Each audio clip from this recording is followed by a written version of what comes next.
Hey guys, Orack here. Oh boy, episode 116. Ultra Instinct versus Kefla. The end of an amazing fight, in my opinion. The animation, the choreography, just everything, it was so well done. And especially the animation in episode 116 was really good. I really enjoyed it. And I believe it rivaled the mastery of animation that went on episode 110. You know, in the episode where Goku went Ultra Instinct for the first time. And okay, so what did happen in episode 116? A lot of things actually. Goku went Super Saiyan Blue. Goku went Ultra Instinct, and he just dodged everything that Kefla tossed him like a badass. And we learned something new about this form.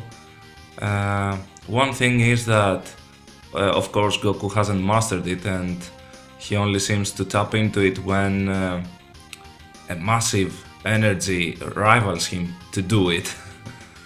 And we learned that, well, its defense is impenetrable, and because he basically dodges instinctively anything.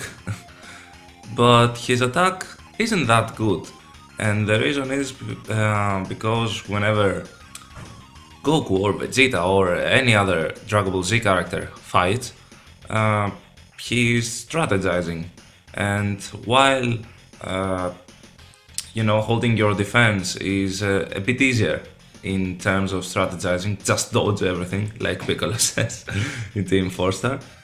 The attack tactics aren't the same, because you have to plot, you have to make strategic decisions of how to use your ki and what type of attacks to use, and that drives Goku down for the meantime, because he hasn't figured out how to instinctively attack too, besides having his defense up. Anyways, that final scene, oh my god, that final scene with Kefla powering up and having this red mist aura and energy flying here to there, that was just brilliant. I mean, the whole sliding Kamehameha that Goku did, and and caught everyone by surprise, because Kefla was like, you can't dodge me there, and we all knew that, well, he's gonna dodge it, but I mean, I was thinking, how is he gonna dodge it? Well, he simply twisted his body and did like a slide move on top of Kefla's attack. But yeah, it was a brilliant scene, brilliant animation. I really enjoyed how it played out, and a lot of people were bummed that Kefla was, thrown out of the ring, but I believe it was expected. If Goku won, I think that should be the outcome of this fight, because if she stayed like she had lost from Goku, she would have lost from Jiren. Like, why? So what was the point of her staying? Well, the only thing it's the same is that I expected Super Saiyan 3 Kefla because of all the dialogue and talks she had with Caulifla and Kale about going Super Saiyan 3 together and all this stuff. But yeah, I believe this will be addressed in a future arc or something like that.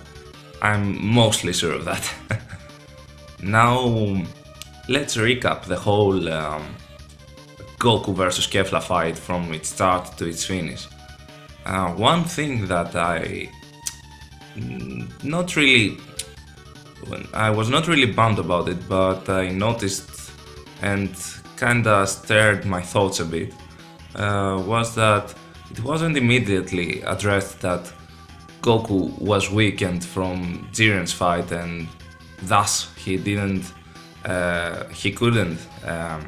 go all out against Kefla. And you can say, well, that's obvious, right? It is obvious in a sense, but my personal problem is that, well, Champa, okay, said that Goku was weakened and stuff, but while Goku was using the God form and the blue form, and all this stuff against Kefla, and they didn't really work. I mean, blue worked, but you know the drill. It kinda, it just makes the streak of making the god forms look weak even longer, but I know that they wanted to build it up so that Goku would reawaken his Ultra Instinct and all this sort of stuff, but I mean, we're talking about the scriptwriters of Super. They could have easily imagined something way different, and having Goku still reawakening his Ultra Instinct form. But yeah, I'm not really bummed about it. I mean, I'm just saying a thought. And what I really liked is that Jiren went out of his meditation and really took notice of Goku's Ultra Instinct form and him powering even more up in this form. And in the meantime, Vegeta noticed it too, and that was really nice because it kinda, it kinda says that Vegeta is going to have the Ultra Instinct before the end of Tournament 2. At least in my opinion, I don't know, because he said he's gonna master it before Kakarot, before the end of the tournament and all this sort of stuff. But I think he's going to do it. It's not empty words or something like that. The writers, I think they did it on purpose. And another interesting bit was Frieza. And we all knew that Frieza's actions were a bit, peculiar, and we don't know on which side he is and all this sort of stuff.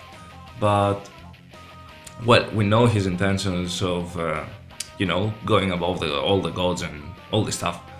But we see him do really strategic thinking, like having Goku face really strong opponents and having him power up for his personal gain, for Frieza's personal gain.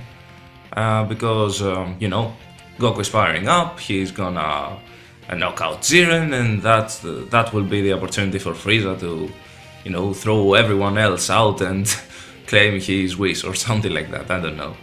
But yeah, it was a really good episode. I hope you guys enjoyed it too.